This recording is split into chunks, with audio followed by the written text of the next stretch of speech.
Welcome, welcome po sa ating daily devotion dito po sa ating Mavs TV at sa God Loves You Movement Facebook page. Magandang umaga po sa inyong lahat. This is your Ate Mavs and today is Thursday, February 20, 2025. Ayan. So, kumusta po kayo? Kumusta po inyong Thursday morning? Masaya po ba ang araw natin? I hope God is with us and always remember God loves us. Kaya, puspusin nawa tayo ng pag-ibig ng Panginoon. Sige po, habang ako po ay nag-share ng ating live devotion, buksan na po ninyo ang inyong Bible sa John chapter 16 verse 33. Yan po naman kung sa Tagalog, sa Mabuting Balita, Biblia, kung ganitong Bible ninyo, yan po ay matatagpuan sa Bagong Tipan, page 140. Bandang likuran na po yan kasi Bagong Tipan po ang John, ang Book of John o ang aklat ni Juan. Yan po ay sa Juan 16 verse 33, page 140 ng ganitong Bible. Sige po, mag-share muna po ako ng ating pong live this morning.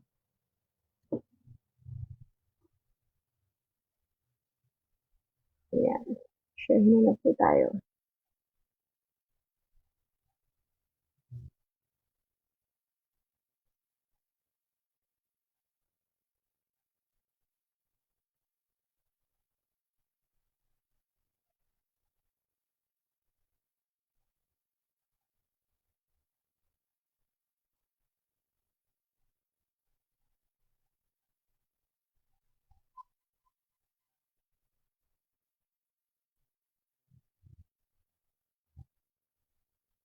Good morning, Ate Marilyn. Magandang umaga. Late po ako mag-start ngayon. Nawala yung ano ko sa oras kasi binasa ko yung buong chapter. Ngayon pa lang. But anyway, I'm blessed, I'm happy, I'm victorious. Sige po. Let's start. Share lang po ako ng mabilis lang.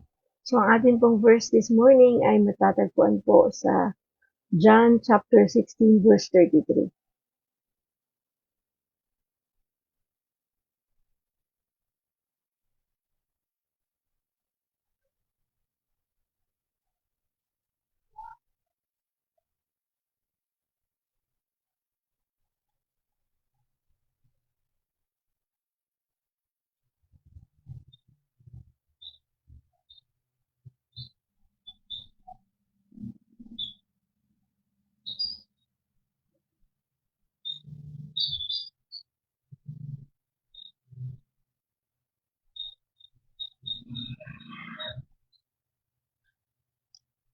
Sige lang.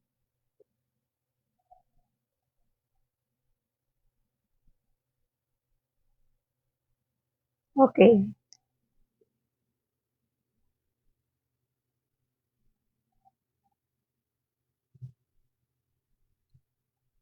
Sa unang buong chapter. Praise God. At ayos ang ating sound. Good morning, Ate Jenny. Magandang umaga. Dito nga ako sa Good Loves You mag-ano.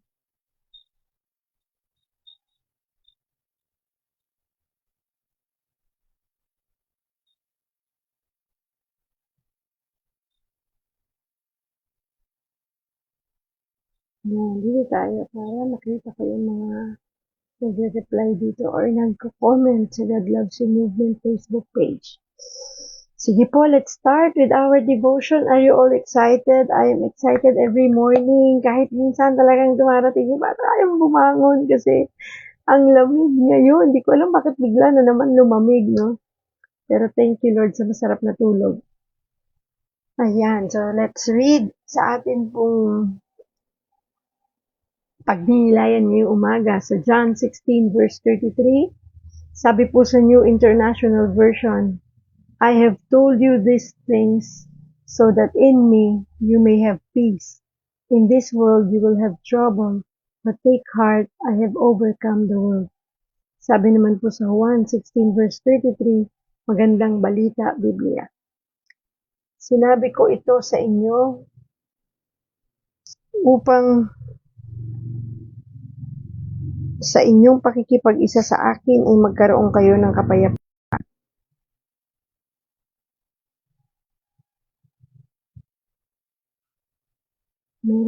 Nawala ako. Nawala po ako. Ayan, nawala ako. Humina ba internet ko? Parang nawala po ako. Ulitin po natin. Sabi po sa Juan 16 verse 33, magandang balita, Biblia. Sinabi ko ito sa inyo upang sa inyong pakikipag-isa sa akin ay magkaroon kayo ng kapayapaan. Magdaranas kayo ng kapighatian sa sanlibutan ito, ngunit tibayan ninyo ang inyong loob. Napagtagumpayan ko na ang sanlibutan. Purihin ang Diyos sa pagkabasa ng kanyang salita. Manalangin po tayo, Panginoong Hesus. Maraming salamat po sa pagkakataong ito na kami po ay muling makapagpurit, makapagpasalamat sa iyo. Pangunahan mo kami, Lord. Itago mo po ako sa iyong likuran. Tulungan mo po ako, Panginoon. At nawa, O Diyos, kaming lahat ay maramdaman namin ang presensya mo. Samahan mo po kami at nawa, boses mo lang ang tanging marinig namin. At ang lahat ng aming matututunan, Lord, ay hayaan mo. Ito'y tumimo sa aming puso. Maisabuhay namin. At ito po ay maituro din namin sa iba. Lord, maraming salamat for loving us. Thank you, Lord, sa kabila ng aming mga pagkukulang. Lahat ng mga kahinaan, ikaw ang naging aming kalakasan. Patawarin mo po kami sa mga bagay na nagagawa namin hindi kalugod-lugod sa iyo. Patawarin mo po kami, Panginoon, kung kami man po ay nakakagawa ng hindi tama para sa aming kapwa, sa aming mga mahal sa buhay. Patawarin mo po kami, Panginoon, sa lahat ng mga bagay na nagagawa namin. Simula pa kahapon, Panginoon, hanggang ngayon. Tulungan mo po kami na tuluyang kami makasunod sa iyo. Thank you, Lord Jesus. Thank you, Father God. Give us the wisdom, the knowledge, and understanding, Lord, and fill us with your love and your Holy Spirit. In Jesus' name we pray. Amen. Amen. Thank you, Lord. Thank you, Jesus. We honor you, Lord. We praise you. Muli po basahin natin yung ating verse this morning na matatagpuan po sa John 16 verse 33 sa New International Version. Sabi po dito, I have told you these things so that in me you may have peace. In this world you will have trouble, but take heart, I have overcome the world. Sabi po sa Tagalog, sa Magandang Balita, Biblia, sinabi ko ito sa inyo upang sa inyong pakikipag-isa sa akin ay magkaroon kayo ng kapayapaan. Magdaranas kayo ng kapighatian sa sanlibutan ito, ngunit tibayan ninyo ang inyong loob na pagtagumpayan ko na ang sanlibutan. Hallelujah, hallelujah, praise the Lord. Napakaganda na namang pangako nito para sa ating lahat. Magandang umaga po Ate Hilda, magandang umaga po Ate Lucy. Napakaganda po ng mensahe ng Diyos, no? Sa verse pa lang po na ito, ay ramdam mo na yung kanyang pangako sa atin. Na sinasabi niya sa atin na dahil sa pakikipag-isa natin sa Panginoon, tayo po ay nagkaroon ng kapayapaan. Nagkaroon nga ba tayo ng kapayapaan nung tayo nasa Panginoon na? Dahil sabi dito, magdaranas tayo ng kapighatian sa sanlibutan ito o sa mundong ito. Ngunit, itong pinakamasarap, tibayan ninyo ang inyong loob na pagtagumpayan ko na ang sanlibutan. Sinasabi ng Panginoon itong verse na ito, itong mga salitang ito sa kanyang mga disciples. Yung time na nag-uusap-usap sila at nagpapaalam na po si Jesus Christ sa kanila. Na sinasabi niyang tayo ay magkakahiwa-hiwalay, pansamantala, pero magkikita-kita rin tayo. Ito'y sinabi niya dahil ito'y malapit na po siyang hatulan at hulihin. Yan. At nagulumihanan yung ilan sa mga disciples niya. Bagamat hindi nila sinasabi, alam ni Lord, nababasa niya sa kanilang mga isip ang kanilang mga katanungan. Basahin niyo po ang kabuuan ng chapter 16 para mas maunawaan natin ang napakagandang mensahe ito ng Panginoon. para po yung buong context ay maintindihan natin. Kasi hindi po natin basta maunawaan ito dahil lang sa isang verse. Basahin po natin ang buong chapter 16. Napakaganda po. Ayan, meron na naman tayong babasahin chapter ngayong araw na ito. Every day may binabasa tayo. So, unti-unti, no, nababasa na natin ang Bible. Nasisimulan na natin sa ganitong paraan. At nawa ay makatulong ito sa ating lahat para mas lalo tayong mapalapit sa Panginoon at mas lalo pa natin siyang makilala at mas lalo pa tayong tumatag sa ating pananampalataya. Gusto niyo ba yun? Sarap nun, no? Yung lalo ka napapalapit sa Lord.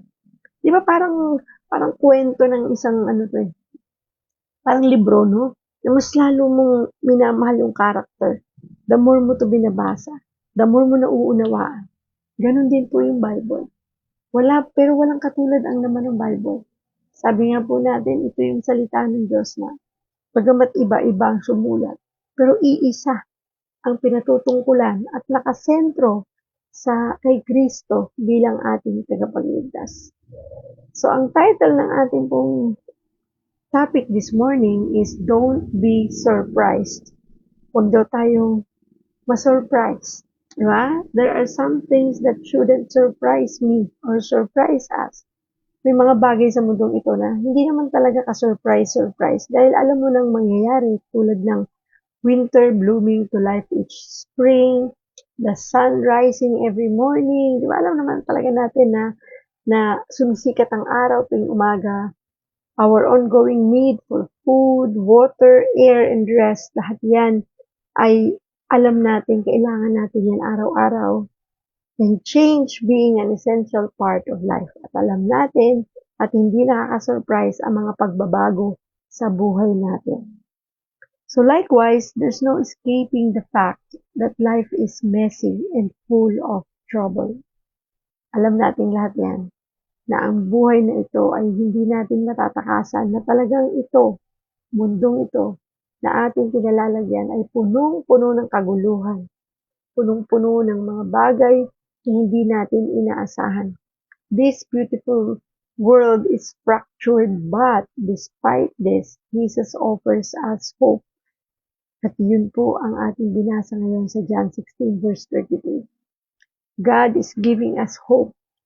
Huwag tayong mawawala ng pag-asa sapagkat sinabi niya, I have told you these things so that in me you may have peace. In this world you will have trouble, but take heart. I have overcome the world.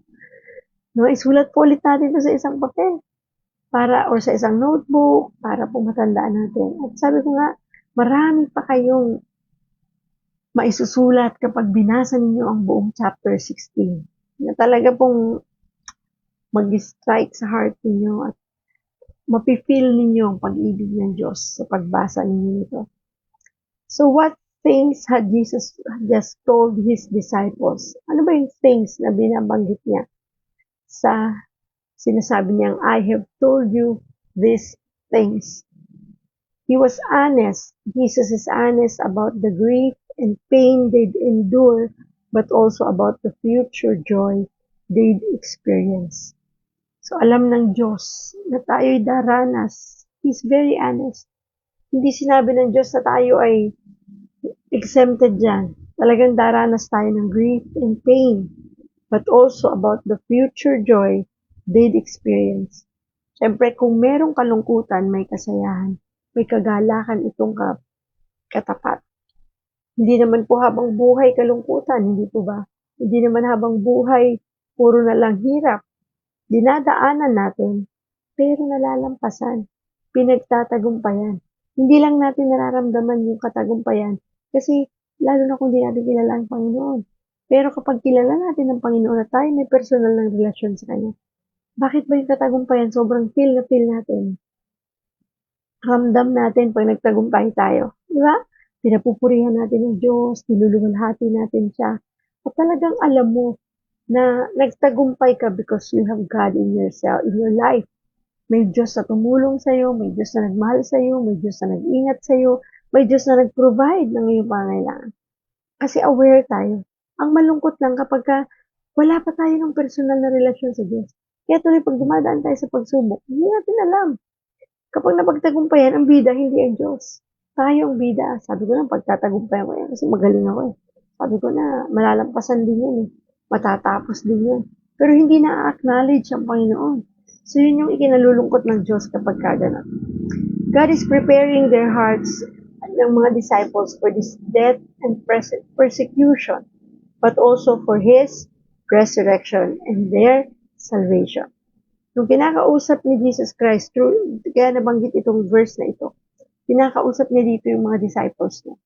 Piniprepare ng Diyos ang puso ng kanyang mga disciples para sa kanyang magiging kamatayan sa pagpapapako sa krus.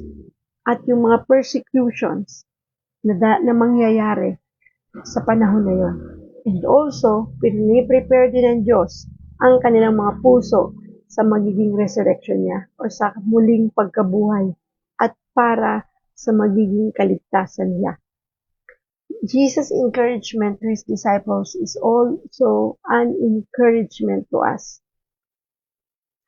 Yung mga ginawa ni Kristo sa mga tao nung panahon na yon sa kanyang mga disciples ay sharing encouragement na ibinibigay ng Diyos sa atin ngayon, sa ating henerasyon. Kailangan din natin yun, di ba? Yung assurance na ang Diyos ay mananatiling Diyos at ang Diyos ay mananatiling ating tagapagligtas at tunay naman na nangyari po ang lahat ng ito na hanggang sa ngayon ay atin pong nararanasan ang pag-ibig ng Diyos at naipakita ng Diyos talaga ang kanyang tunay na pag-ibig nung siya ay naipapako sa krus, nung siya ay namatay, inilibing at pagkaraan ng 3 araw ay nabuhay na maguli. At doon natin natamasa ang kaligtasan na tunay namang para sa atin na inilaan ng Diyos. Diba? So pareho lang, no? Ini-encourage ni Jesus Christ yung mga disciples niya nung panahon na yun. Tayo din. Encouragement sa atin ito. Yung assurance na kahit na anong pagdaanan nating problema, pagsubok, sakit karamdaman, ay alam natin na meron tayong kakampi, merong Diyos na tutulong sa atin para pagtagumpayan natin ito. Napapansin niyo po, halos 1 linggo na itong topic ng Diyos, no? Patungkol sa peace, sa stillness, patungkol sa joy, patungkol sa rest, patungkol sa hope. Kasi alam ng Diyos eh. Lalo na ngayon na malapit na siyang bumalik, talagang tayo ay kailangang mas lalong magpakatatag sa pananampalataya natin sa Diyos upang hindi tayo bumitaw at maging handa sa lahat ng pwede pa nating pagdaanan sa buhay na to. Ibig mo sabihin natin, hindi pa hihinto ang mga pagsubok na to ng buhay ko. Dito pa lang, pagod na ako. Kasi hinihanda tayo ng Diyos. Inaayos ng Diyos ang ating mga puso. Sa ganun, sa pagharap natin sa Kanya, handang-handa na tayo. Diba? At para makita natin ang kanyang kaluwalhatian, makita natin ang kanyang kapangyarihan, kaya niya tayo inihahanda. Kaya niya pinahihintulutan ang lahat ng bagay nito.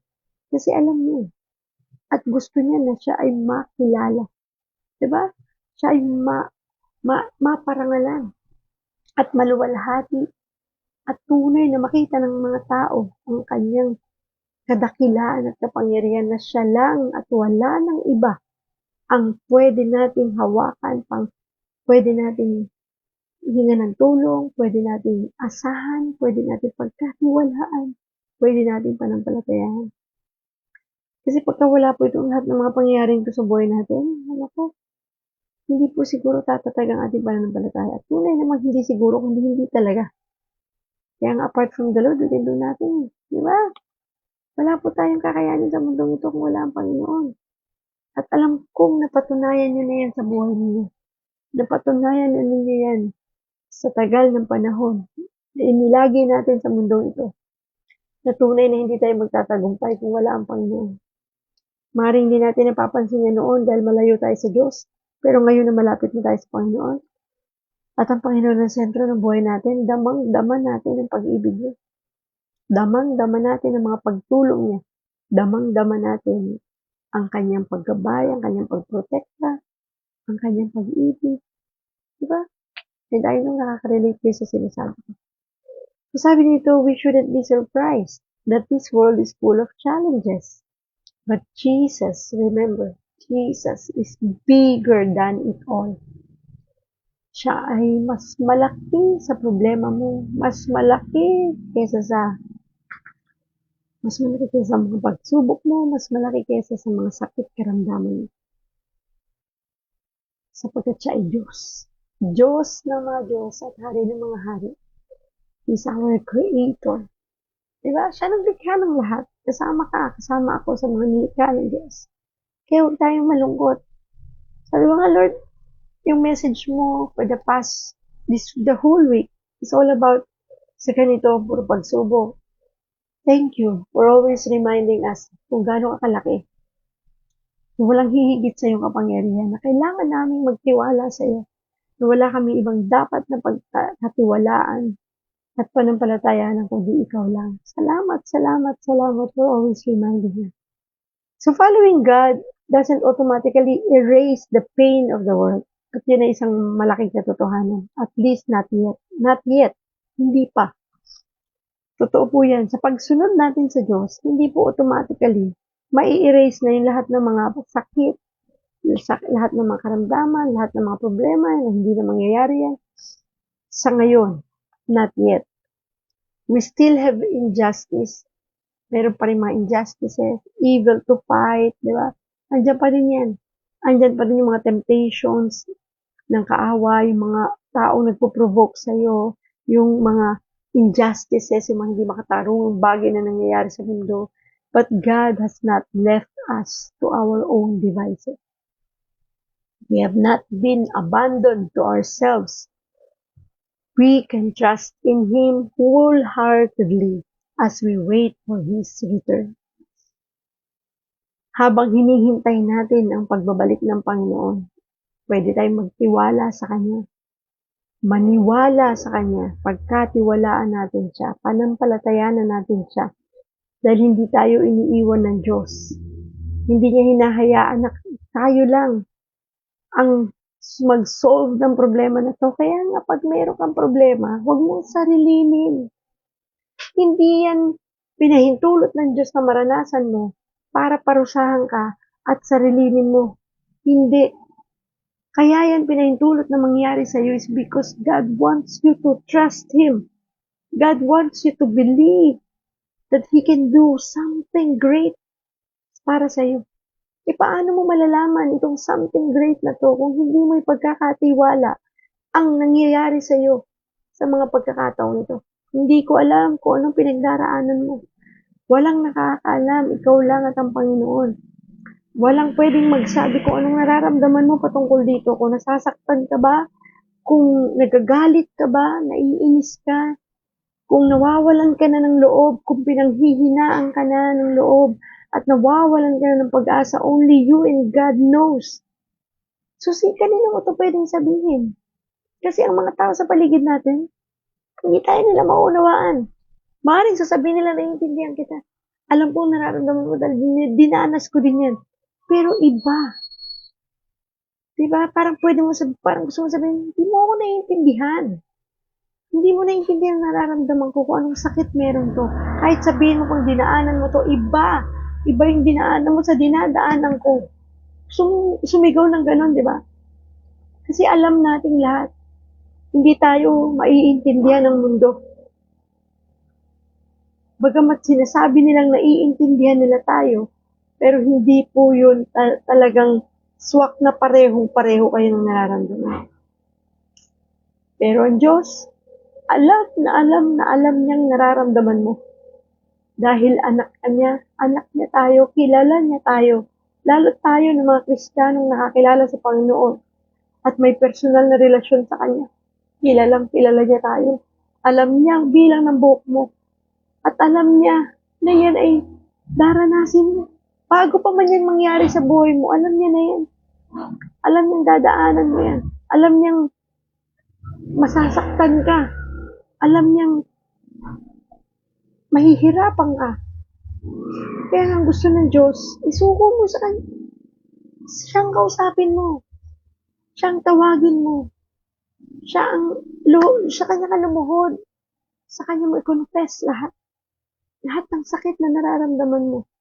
Lahat ng pagod na nararamdaman mo, lahat ng hirap na yan, idulog mo lahat sa Diyos. Kasi walang ibang tunay na makakaunawa sa atin kundi ang Panginoon lamang. Siya lang. Wala nang iba.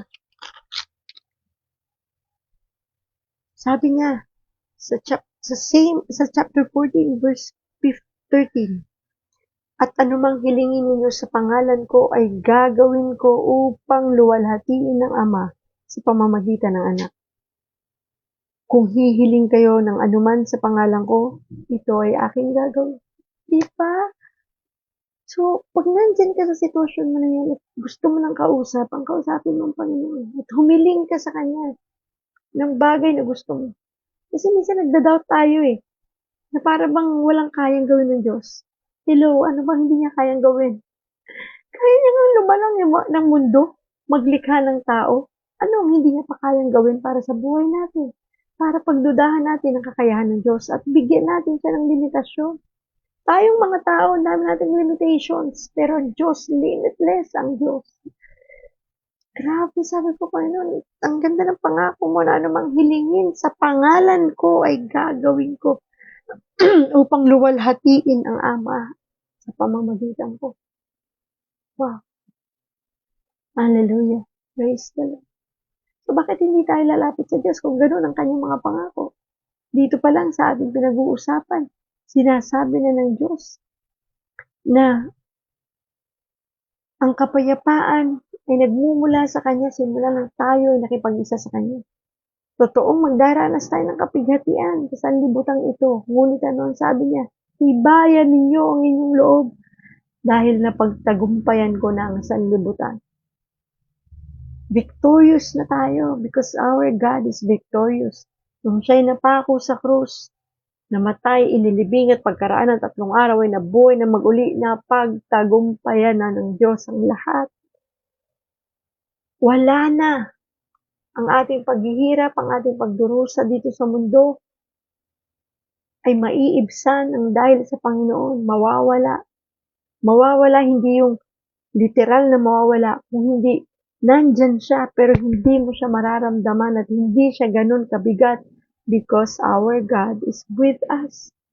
He's our Emmanuel. Diba? Walang hindi kayang gawin ng ating Diyos.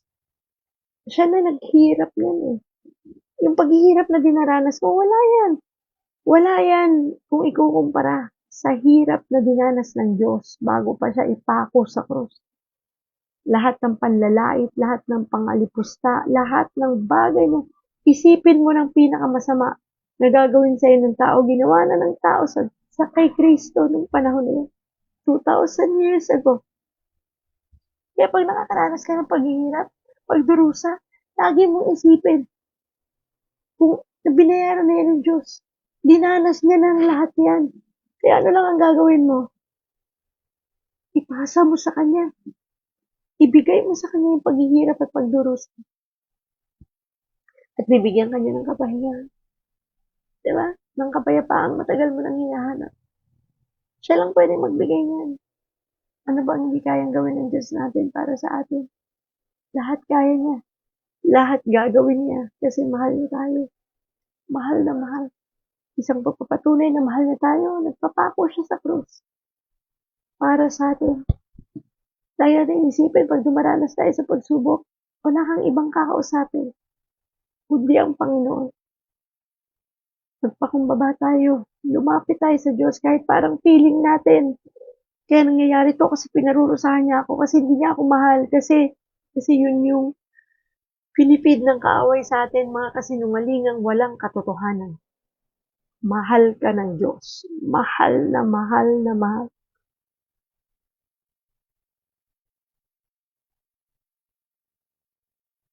Ang sarap na dito sa mundong ito, danasin na natin yung hirap.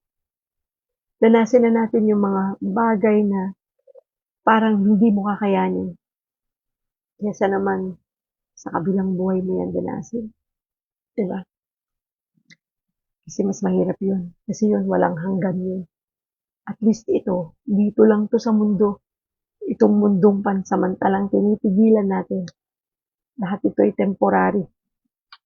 Dahil may inilaang maganda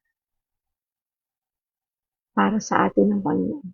Isang lugar na kung saan punong-puno ng kapayapaan, pag-ibig, kasaganaan, kagalakan, walang iba tayong gagawin doon kundi ang luwalhatiin ng Panginoon. Yun ay sa piling ng Diyos. Kaya, sabi nga kahapon sa ating pinag-aaralan, di ba? The power of stillness. Kalma lang, manatili ka sa Panginoon. Huwag kang bibitaw. Huwag kang padadala sa emosyon mo. Bagkus, makipag-uusap ka sa Diyos. Dumulog ka sa Kanya. At isumbong mong lahat ng gusto mong sabihin sa Diyos. Kung galit ka, sabihin mo.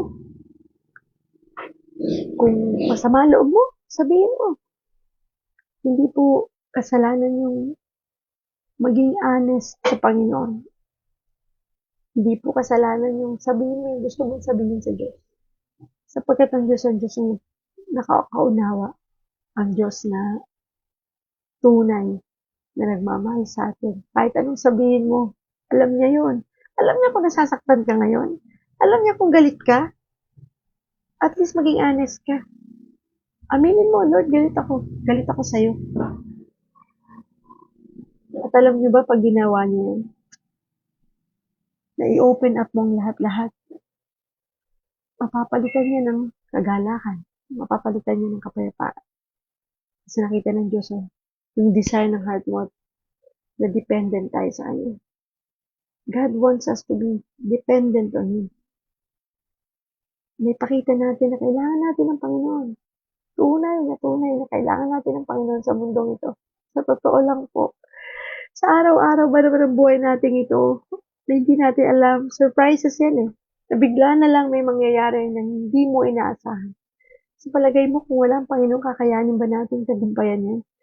Tanggapin yan? At tingnan yan na yung perspective mo dito ay positibo pa rin. Sabi nga, pagiging Kristiyano, it's not hard, but it is impossible. Sobrang napaka-imposibleng maging Kristiyano. Kasi, imagine mo lahat ng kabaligtaran nandito sa pagiging Kristiyano. Yung negatibo, ang tingin mo, positibo. Yung mahalin mo ang kapwa mo, kahit na galit ka, kahit kaaway mo, mahalin mo. Mahalin mo yung mga tao sa paligid mo. Hindi ganun kadaling gawin. Maging mabuti ka. Sinampal ka sa kanan, ibigay mo pa yung kaliwa. Diba? Grabe ang pagiging Kristiyano. Pero bakit natin kinakayang gawin ito? Hindi dahil mabait tayo, hindi dahil magaling tayo, kundi dahil sa biyaya ng Diyos. By the grace of God. Because of Him alone. Because of God alone. Siya lang. Nang iba. Walang ibang dahilan kung bakit natin kinakayang maging mabuting tao. Kaya nga pagiging mabuting tao, hindi daan para tayo ay maligtas sa ating mga kasalanan upang tayo magkaroon ng buhay na walang hanggan. Hindi dahil sa ating gawa. It is not by works. Diba sabi sa Ephesians 2 verse 8 to 9? For it is by grace we have been saved through faith. Not by ourselves, not by yourself, but it is a gift from God. Not by works, so that no one can boast. Hindi tayo kayang iligtas ng kabaitan. Lumalabas ang kabaitan nung tanggapin mo si Kristo. Yun ang katotohanan. Nung kilalanin mo siya, tanggapin mo siya bilang Diyos at tunay mong tagapagligtas at talikuran ng lahat ng iyong mga kasalanan, doon lumalabas ang tunay mong kabaitan at kung tunay mong transformation na talagang magbabago ka na. Pero yung magbago ka para maligtas ka, baliktad. Hindi po yun mangyayari. Yun nga nasa Panginoon ka na eh. Yung nakilala mo na si Kristo, tinanggap mo na siya as your Lord and Savior, hindi ka pa talaga totally nakakapagbago eh. How much more kung wala ang Panginoon sa'yo? Magbabago ka? Sa tingin mo ba matutuloy-tuloy mo yung pagbabago mo kung magde-depend ka lang sa sarili mong kakayahan? Hindi mo masusustain yun. Hindi mo mamimaintain ang maging mabuting tao. Hindi ka magiging consistent. Kasi wala ang banal na spirito para tulungan ka. Pero kapag tinanggap mo si Kristo as your Lord and Savior, inamin mong makasalanan ka, tanggapin mo siya, at talikuran na ang iyong kasalanan. Yung transformation, saan manggagaling? Yan ay sa Panginoon, sa banal na Espiritu. Magugulat ka, nagbabago ka, maging ang mga tao sa paligid mo nagbabago. Nagbabago ka, na hindi mo namamalayan, bumabait ka. Not because sa sarili mo, but by the grace of God. Diba? So, alam nyo, God wants you to know Him and let Him know by other people. Gusto ng Panginoon, hindi mo lang siya makilala, kundi makilala rin siya ng mga tao sa paligid mo. At paano natin ito gagawin kung tayo mismo hindi pa natin siya binibigyan ng pagkakataong makakilos sa ating buhay? Na hindi natin binibigyan ng pagkakataon ng Diyos na maipadama niya ang kanyang pag-ibig sa atin. Na matagal niya nang gustong ibigay sa iyo. Binibigay niya sa iyo sa atin ng libre ang kanyang buhay na walang hanggang ipinapangako sa atin. Pero patuloy tayo nagmamatigas. Patuloy natin sinasabing, kilala ko naman na siya. Ano bang sinasabi nito ni Ate Mabs? Kailangan po natin kilalanin sa pamamagitan ng pagtanggap kay Kristo bilang Diyos natin at tunay natin tagapagligtas. Kasi dahil doon natin mapapatunayan tayo nagpakumbaba na. It is by faith we have been saved. It is by grace we have been saved through faith. Dahil yung pananampalataya na yun na may pakababaang loob ang kailangan ng Panginoon. Kasi kung hindi mo ibababa yung pride mo, hindi mo tatanggapin si Kristo. Kung hindi mo paniniwalaan na si Kristo ay Diyos, hindi mo siya tatanggapin. At kung hindi mo isusuko ang mga kasalanan na yan at aminin nagkasala ka at walang ibang pwedeng magpatawad sa iyo kundi ang Panginoon, ay hindi ka magkakaroon ng relasyon sa Kanya. Sabi ng Diyos, diba? I am the way, the truth, and the life, and no one comes to the Father except through me. Ako lang, sabi ng Diyos, ang Panginoon, ang daan at ang buhay at ang katotohanan. So, kung hindi natin ito paniniwalaan, hindi tayo makakaroon nitong buhay na walang hanggan ito. For God so loved the world that He gave His only begotten Son, but whosoever believed in Him shall not perish, but have an everlasting life. John 3:16. Mahal na mahal tayo ng Diyos, kaya binigay niya kanyang bugtong na anak. Kaya lang dahil sa kasalanan na yan na minana pa natin, simula pa kay Eva at Adan hanggang ngayon bitbit natin, itinatago natin pilit sa ating puso na lagi nating sinasabi na hindi tayo makasalanan, na wala tayong kasalanan. Mabuti akong tao, Ate Max. Hindi ako pumapatay ng tao. Hindi mo kailangan pumatay ng tao para magkaroon ka ng kasalanan. Yung magsinungaling lang ay isa ng kasalanan. At yan ay nasusulat. Kahit i-search nyo pa. Yung maging sinungaling, ay isang kasalanan. At yung mga kasalanan na yan, ang siyang nagpahiwalay sa atin sa Panginoon. At tandaan natin, ang kabayaran sa kasalanan ay kamatayan. Kaya po kailangan natin isuko yan sa Panginoon. Sapagkat ang Diyos ang nagbibigay ng buhay. At isang buhay na walang hanggan. Yung buhay sa piling ng Diyos. Na punong-puno ng kapayapaan, pag-ibig, pagpapatawad, na sa Kanya lang natin matatagpuan. Hindi po ba? Kaya kung hindi pa natin po totally na isusurrender sa Panginoon ang lahat-lahat, kung kaya't hindi pa tayo talagang nakakasunod sa Kanyang kalooban, why don't you surrender everything to the Lord? Isuko mo na ang lahat-lahat, kapaguran mo, galit mo, samaan ng loob, hinanakit. Alam nyo, lagi ko itong inuulit-ulit at pinapaulit-ulit ng Diyos sa atin. Kasi ako po, imagine niyo naman, more than 27 years na akong Christian. Pero sabi ko nga sa inyo, nitong na-stroke lang ako, doon ko nakita, ang dami ko pa palang hindi na isusuko sa Diyos.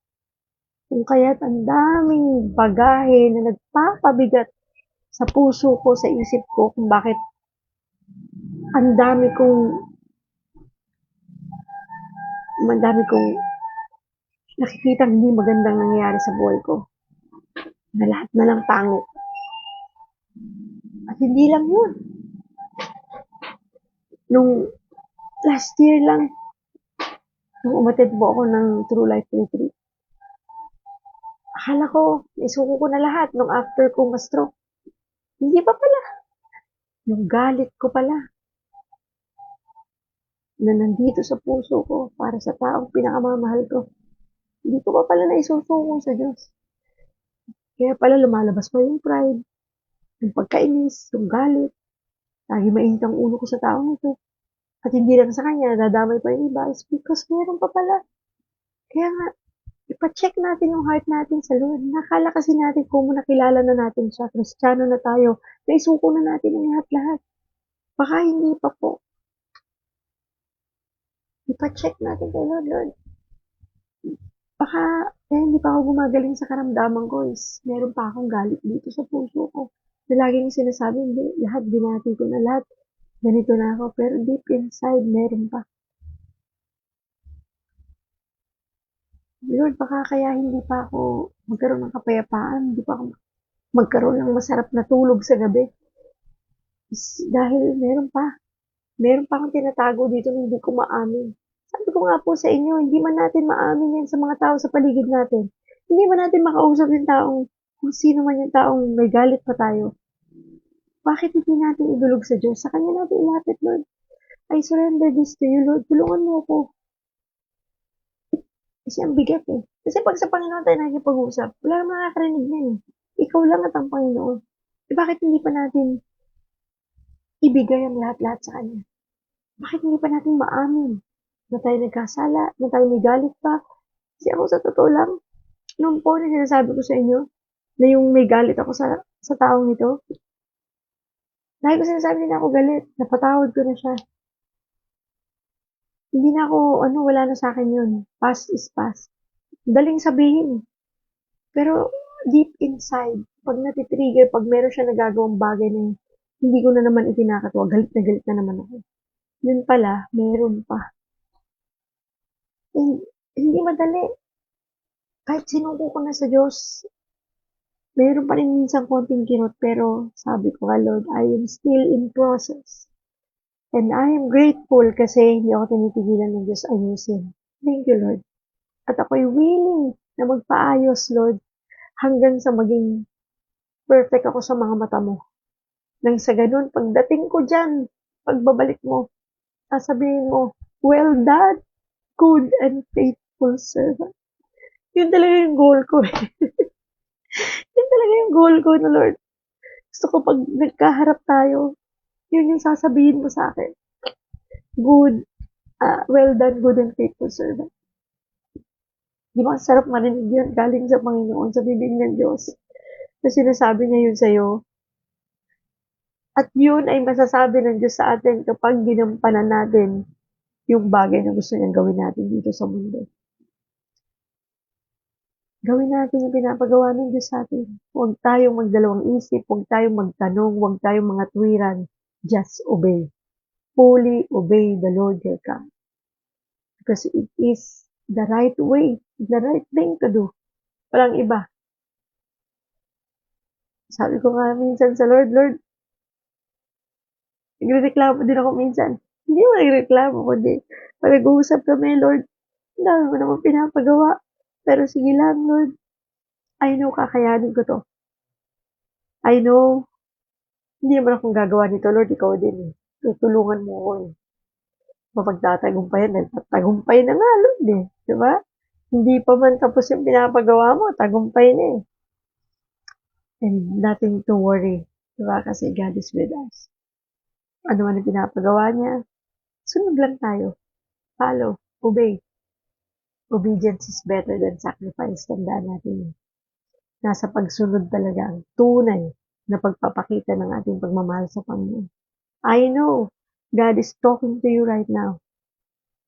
Not only ngayon, but even before, God is talking to you. God is telling you kung ano gusto niya ipagawa sa'yo. Pero hanggang ngayon, lagi tayo nagre-resist. Sabi nga, di ba, do not resist, just follow. Do not resist. Parang ilog yan, di ba? Pag ang ilog patuloy na dumadaloy ang tubig at lalo't malakas ang current niya, subukan mong pigilan yan. Di ba nagpupumiglas? Yung tubig, na-imagine mo ba? So, kaya nga ganun din po ang mga bagay na nangyayari at nais ipagawa ng Diyos sa atin. Do not resist. Just follow and obey. Huwag mo nang pigilan. Kasi the more mo pinipigilan, the more na lalong parang nagpupumiglas na lalong gustong na dapat itong mangyari. Kasi nagkakaroon ng pressure, nagkakaroon ng stress kapag pinipigilan. So, kung pigilan, hayaan mo lang. Go with the flow. Because God is with you. Hindi mo pababayaan. Natatakot ka na gawin ang bagay nito? Kasi, baka, kasi, alam mo na, kasi, hindi tayo mag-reason out. God knows everything. He's an all-knowing God. Diba? Ano bang hindi alam ng Diyos sa buhay natin? Para tayo ay magduda sa kakayahan niya. Siyang nagsabing gawin mo to, so siya rin sigurado ang gagawa ng paraan kung paano mo ito gagawin. At paano mo ito mapagtatagumpayan? Tagumpay na nga, sabi niya. Napagtagumpayan na niya ang sanlibutan. So, ibig sabihin, sa lahat ng aspeto, tagumpay na. Ang gagawin na lang natin, trust Him and obey. Follow. Diba? Do not resist. Just follow the flow. Just go with the flow. Ito yung gusto kong pagawa ng Diyos sa'yo, sundin mo. Paano natin malalaman kung anong resulta nito kung hindi natin susubukang gawin? Diba? Kasi ganun tayong mga tao, masyado tayong advance mag-isip. Iniisip kagad natin, kasi pag ginawa ko to, kasi pag ginawa ko, paano? Ang dami nating iniisip. Bakit ka nag-iisip? Diyos ang nag-uutos sa'yo. Diyos na may alam ng lahat. Diyos na may alam ng kinabukasan mo. Alam niya anong mangyayari sa'yo sa future, sa iniuutos niya ngayon. Ano lang kailangan mong gawin? Nating gawin. Lahat tayo. Magtiwala. Manampalataya. Sumunod. Sabi ko, makinig, sumunod, at manampalataya. Wala tayong ibang gagawin. Just follow and obey. Yun yung isang bagay na doon natin mapapakita sa Diyos. Mahal natin siya. At tunay tayo nagtitiwala sa Kanya. Yung blindfolded na, yung parang hindi mo alam mangyayari. Pero dahil nagtitiwala ka, susunod ka. Kasi marami sa atin may mga trust issues. Ako po, dumating ako dyan. Naranasan ko din mga trust issues na yun. Nawalan ako ng tiwala sa tao. Nawalan ako ng tiwala even sa Diyos. Dahil sa mga nangyari sa buhay ko from the past. Ang daming nanloko sa akin, ang daming nanakit sa akin, ang daming taong nangako o hindi na tinutupad. Ang daming mga trust issues sa buhay ko. Kaya tuloy, unconsciously, nagagawa ko din sa iba na hindi na magtiwala. At maging sa Diyos, dumating ako sa puntong hindi na ako nagtiwala. Na lahat kaya kong gawin. Kahit hindi ako magdasal, hindi ako magsimba. I will be successful. I can do this because I am powerful. Magaling ako. Matalino ako. I can persuade people sa pagsasalita ko. Ganun ako. Kalimutan ko. Nawala sa isip, nabura sa isip ko. Dahil sa kawalan ng tiwala. Hindi ako nagtiwala sa Diyos. Kaya yun, nangyayari. Hindi yung kalooban ng Diyos na magpatuloy ako sa ganung buhay na yun. Ayaw ng Diyos yun dahil hindi yun ako nakadesign. Hindi yun ang destiny ko. Itong destiny ko. Dinala pa rin ako ng Diyos sa talagang destinasyon ko. Kaya nga, kahit anong ayaw natin, kung yan ang destinasyon mo, dyan ka pa rin ibabalik ng Diyos. Gusto mo pa bang mag-reroute? Pwede naman palang diretso. Diba? Ako kasi ang dami kong rerouting na ginawa sa buhay ko. Para ako si Jonah. Diba? Tigas ng ulo. Dito pinapupunta ng Diyos sa mabilis na daan. Kung saan-saan siya dumaan, kinain pa siya ng pating, ng malaking isda. hindi pala pati malaking isda, para lang ibalik siya ng Diyos sa talagang kung saan siya dapat. Ganun nangyari sa akin. Talagang ang dami kong pasikot-sikot, paligoy-ligoy sa buhay ko para lang makaiwas ako sa gustong ipagawa ng Diyos sa akin. Pero ano ginawa ng Diyos? Hinila niya ako, dito ka. Kahit nasaktan ako, kahit na-stroke ako, dahil sabi ng Diyos, ang tigas ng ulo mo, dito ka. Pinaranas niya lahat yun para lang talagang may pakita niya ang tamang direksyon para sa akin. And I'm so grateful na ginawa ng Diyos sa akin. I thank God, I praise Him, I honor Him, I glorify Him, I worship Him. To God be all the glory. Napakabuti ng Diyos.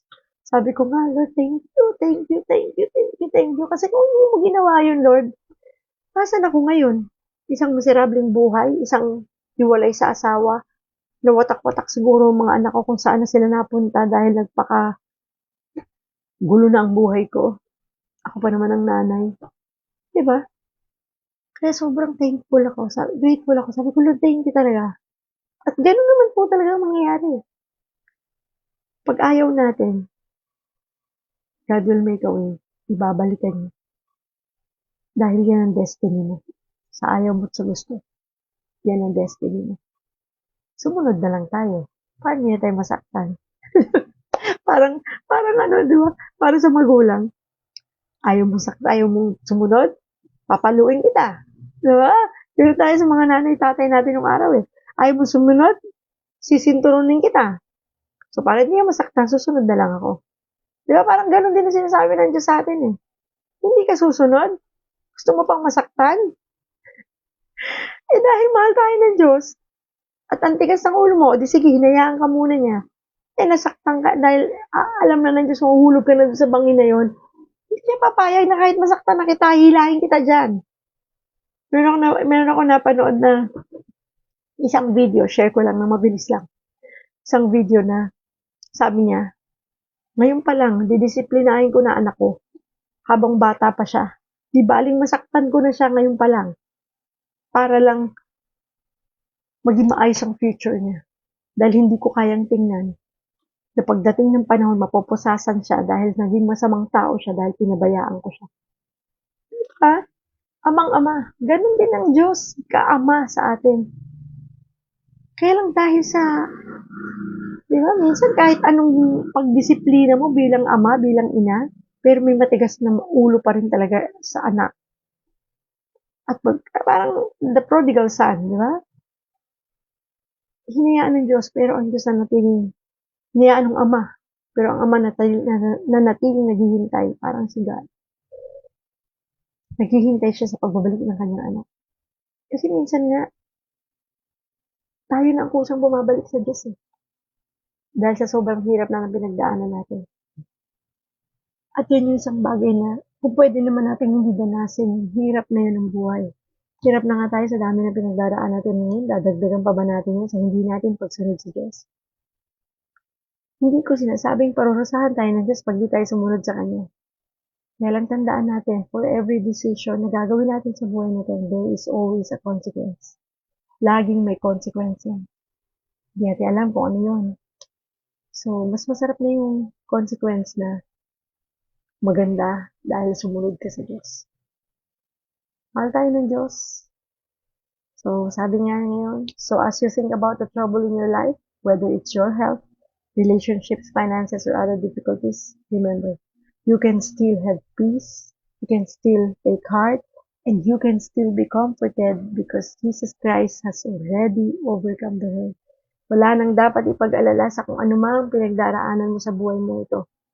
Yan man ay with regards to your health, relationships, finances, or ano pa mang hirap na pinagdadaanan mo. Tandaan mo kasama mo ang Diyos na magbibigay sa iyo ng kapayapaan sa buhay. Diyos na lagi nandyan para ingatan ka, gabayan ka, samahan ka. Dahil mahal na mahal niyo po tayo. Manalangin po tayo. Panginoong Jesus, maraming salamat po for this message today.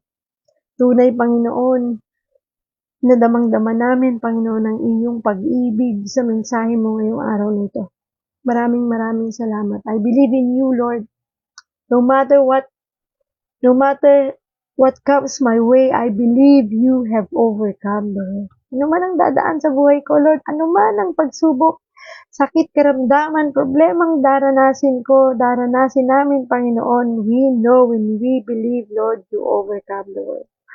Napagtagumpayan mo na to, Lord, kaya wala akong dapat ipag-alala. Wala akong dapat ikatakot, Panginoon. Kahit pa man ano pa ang mangyari,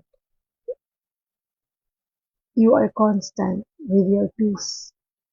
Salamat, Lord, for the assurance. Thank you, Lord God, for our lives. Thank you for our family. Thank you, Jesus, for this message. Maraming salamat po. Nawa, O Diyos, magkaroon kami ng tapang na sumunod sa kalooban mo. Magkaroon kami ng tapang na sumunod sa mga ipinapagawa mo. Maghari ka sa mga buhay namin, Panginoon. Hindi namin kaya ng kami lang. We need you. Kailangan ka namin, Panginoon. Bagamat minsan parang nagmamalaki kami na kahit wala ka, kaya namin ang mundong ito. Pero sa totoo lang, deep inside our hearts, hindi lang namin maamin, pero totoong kailangan ka namin sa buhay na ito. Hindi namin ito kaya nang wala ka, Panginoon. Please help us. Be with us. Be with our family. For every decision na gagawin namin, Panginoon, tulungan mo kaming maging tama ito at maging kalugod-lugod sa iyo. Na ikaw nawa, Panginoon, na magturo sa amin kung anong desisyon ang gagawin namin sa buhay upang hindi kami magkamali. Maraming salamat for everything, Lord. Thank you for loving us. Thank you for your mercy, for your goodness, for your kindness, for your faithfulness, and for your grace, Lord. Tinataas ko po sa iyo, Panginoon, ang lahat ng mga taong nanonood at ang makakapanood nito. Bless them, Father God. Be with them, Lord. Help them. Search their hearts, Lord. Hayaan mo, Panginoon, na makita nila kung ano ang pwede pa nilang gawin upang sila'y lalong makalapit sa iyo, upang lalo kanilang maramdaman, at upang lalo kanilang makilala. We know, Father God, that nothing is impossible with you, Lord. Ano mang sakit karamdamang meron kami, kaya mo kaming pagalingin dahil ikaw ang pinakadakilang doktor. Sa kahit na anong bagay na pinagdaraan, ikaw pa din, Lord, ang magpo-provide at magtutulong sa amin para mapagtagumpayan namin ito. Dahil sabi mo nga, we have overcome the world. Thank you, Jesus, for the assurance. Thank you for the hope. Thank you for the peace, the joy, the love. Thank you for everything, Father God. Maraming salamat, Lord God. Abutin mo po na inyong mapagpalang kamay ang mga taong dumaranas ng pagsubok sa mga sandaling ito. Ipakita mo, Panginoon, ang iyong kaluwalhatian sa kanilang mga buhay, na ang katagumpayan ay sa iyo lamang matatagpuan. I-bless mo, Father God, ang ating mga TV family, ang God Loves You Movement Ministry at ang aming project, One Family, One Bible Project, na magpatuloy ito ngayong taon. Hindi lamang tuwing Pasko, Panginoon, kundi sa bawat oras na may taong mga ilangan ng Bible ay agad kaming makakapag-provide dahil ikaw ang aming provider, great provider. Maraming salamat, Lord. We don't know sa daming kukunin mga Bible na ito, Lord, na is para masustain ang buong taong ito. But we believe, Lord God, sa iyong kapangyarihan. Ikaw ang Diyos na tunay na magbibigay ng lahat ng aming mga pangangailangan. I-bless mo din, Father God, ang God First Christian Ministry International at ang lahat ng mga taong napapalood dito. Maraming salamat for everything. Thank you for the strength, Lord. Thank you for the love.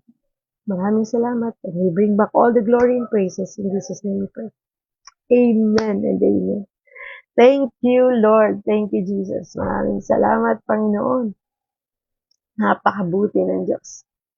Hallelujah. Salamat po sa lahat ng nanood ngayon at nakiisa sa atin pong daily devotion. I'm so blessed. I'm so grateful, and I hope na naramdaman din niyo ang pag-ibig ng Diyos ngayong umaga. Damang-dama natin ang pag-ibig niya. Sige po, I hope na magpatuloy po tayo sa paglilingkod sa Diyos, sa pagsunod sa Diyos, at hayaan natin maghari siya sa ating mga buhay. Bukas po ulit at 6:30 ng umaga, magkita-kita tayo. Malate man ng konti, hintayin niyo lang po. Mag-follow po kayo para po ma-notify kayo ni Facebook every time may live tayo at any uploads and any updates dito po sa ating Moms TV at sa God Loves You Movement Facebook page. Purihin ang Diyos sa buhay po ninyong lahat, and to God be all the glory. At lagi niyo pong tatandaan, God loves you. patuloy pa din po ang atin pong One Family, One Bible Project at nawa isama niyo po ito sa inyong panalangin na magkaroon po ito ng patuloy na daloy ng mga Bible na ipamimigay natin sa mas marami pang tao sa buong taon ng 2025. Purihin ang Diyos sa mga taong nakapag-donate, sa mga taong nagbigay na at tunay naman pong marami ang naabot ng mga Bible na inyong pinamigay. Hindi ko pa lang po na aayos yung mga videos kung saan ito mga nakarating. Pero hintayin nyo lamang po. At maraming salamat po muli sa inyong lahat and I hope na magpatuloy kayo sa pagsunod sa Diyos. God bless. Always remember, God loves you. Mahal na mahal po tayo ng Diyos.